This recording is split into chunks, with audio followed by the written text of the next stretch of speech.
and these rock shapes are just very hostile, and it's almost like you have the feeling you're being watched.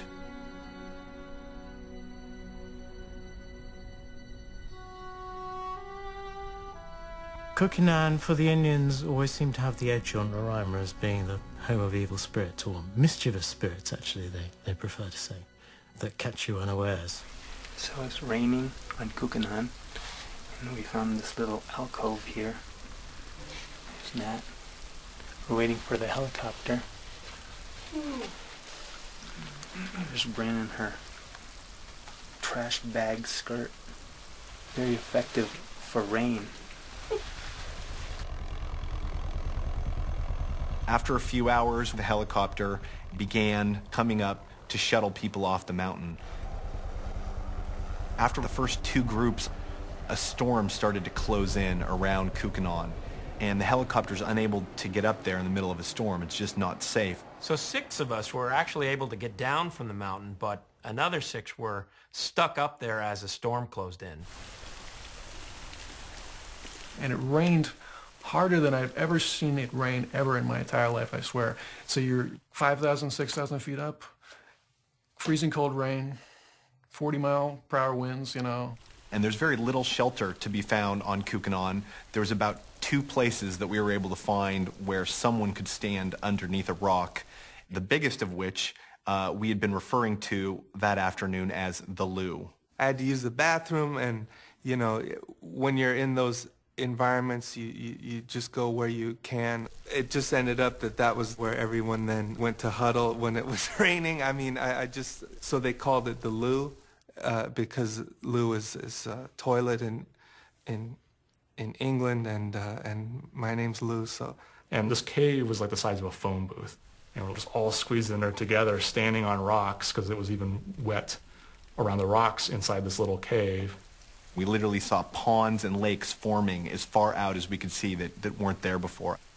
All these rock shapes turn into these amazing water sculptures where everything is just one big waterfall. Sometimes the storm doesn't last long, but that day the storm went round and round in circles and got worse and worse.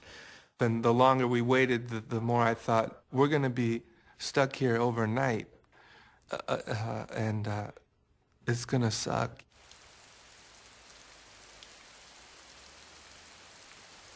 There was no place on this tepui to pitch a tent, so we would have just been standing or sitting in the loo in our sleeping bags all night. We're getting desperate. We started looking for more shelter, and then we heard the helicopter.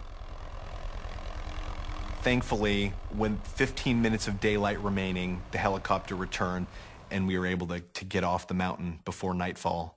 And we were very grateful. I did a couple paintings to try and capture what it felt like being stuck in a rainstorm on top of Kukinan.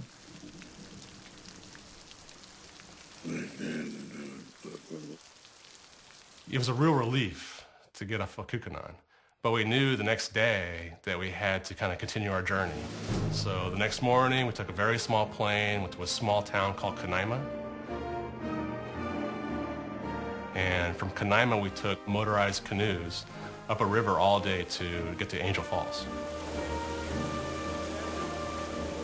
There was this beautiful open vista where we could look up at Angel Falls. It was always cloudy. It's hard to draw when it was cloudy. And we woke up really early. It was still dark. You could hear it, but you couldn't see it. And then slowly the play of light, the way it changed as the light came up, and then it would become completely in clouds, and then it would peak out again.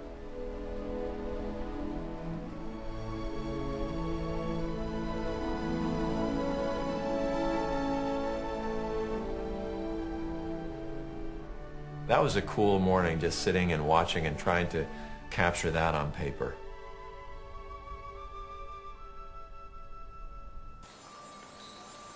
We climbed to the base of the waterfall. The scale of it is just, it's amazing. Angel Falls is the tallest waterfall in the world. It's so tall that the water actually vaporizes before it hits the bottom. So it doesn't really have like this kind of crashing Niagara Falls. At the bottom, it just vaporizes into this mist that collects and forms these kind of more gentle falls. Our waterfall is actually 3 times taller than Angel Falls. Just to make it beautiful and have enormous scale for Carl when he goes to see it.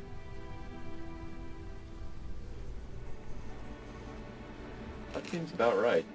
When we got back, we were like, if we could survive this trip, and the movie will seem so easy after this. We have this catalog of all these great plants and rocks and things, and we could kind of put them together in whatever way we wanted to make the ultimate tepui. And what was really cool was it started being less about how does it look, what does it look like, what's it literally made of, and more about what does it feel like. There are shorthands that happen.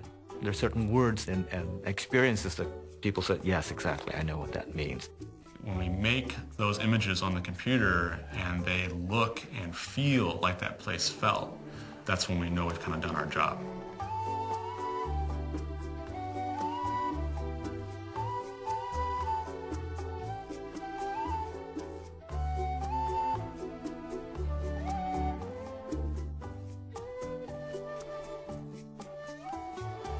It felt like we sort of earned the idea of using a tepui in our film.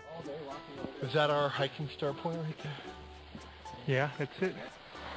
And beyond all the amazing things we saw and the photographs and the detail that we were able to observe and hopefully capture in the film, I think what we walked away with was a feeling that we'd been on the same journey as Carl had. We had experienced this amazing place, seen things no one's ever seen, and in doing so, it was really kind of a wild adventure for us.